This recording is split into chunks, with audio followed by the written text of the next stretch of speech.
Time పట్టుద్ది? పాత bus stand అరగంట.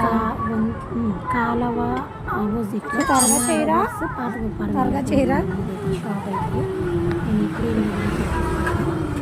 ఇంతకుముందు షోరూంలో ఇచ్చాను. పైసలు అయిపోయాయి కానీ ఉత్తినే మళ్ళీ ఇంజనీర్ మార్చుకోవడం మంచిదేనా? మార్పిచ్చాము. సో అప్పుడు మళ్ళీ మన దగ్గర చేయించడం, మళ్ళీ సర్వీసింగ్ చేయించడం 100 బాగానే ఉందా? లోపలిది ఆయిల్ పోవట్లేదుగా? 100 రూపీస్ చెక్ చేసావా? బాగా తక్కువ ఉందా?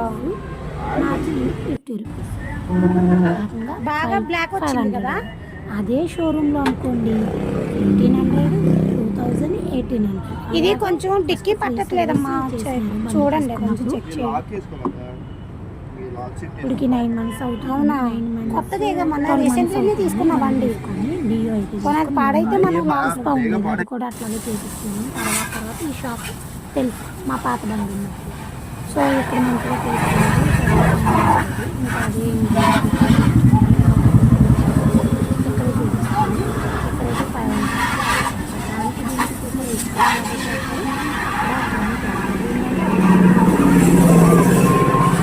తేడా కానీ ఇంతే తేడా కానీ వీళ్ళైతే శుభ్రంగా మనం దగ్గర ఉండి చేయించుకోవచ్చు. హాఫ్ అన్ అవర్లో అయితే ఇచ్చేస్తారు. చాలా మంచిగా చేస్తారు వీళ్ళు. మంచిగా అసలు మీరు కూడా మా ఏలూరు వాళ్ళకి మాత్రం. సో ఏలూరు అనే కాదు, ఏలూరు దగ్గర ఉన్న విలేజెస్ అందరూ కూడా వీళ్ళ దగ్గరే చేయించుకుంటారు. మ్యాక్సిమం మాకు తెలిసిన వరకు వీళ్ళకే ఇస్తారు వాళ్ళు. వీళ్ళైతే సర్వీస్ అయితే చాలా బాగుంటుంది. సో వాళ్ళ ఫోన్ నెంబర్స్ అయ్యి ఉంటుంది. సో మా ఏలూరు వాళ్ళు మాత్రం దగ్గర ఏలూరు పక్కన లేదు. ఎవరికి వీళ్ళ దగ్గర అయితే సర్వీస్ అయితే చాలా చాలా బాగుంది. నాకైతే నచ్చి తక్కువ ప్రైస్తో కూడా మంచిగా బాగా చేస్తారు.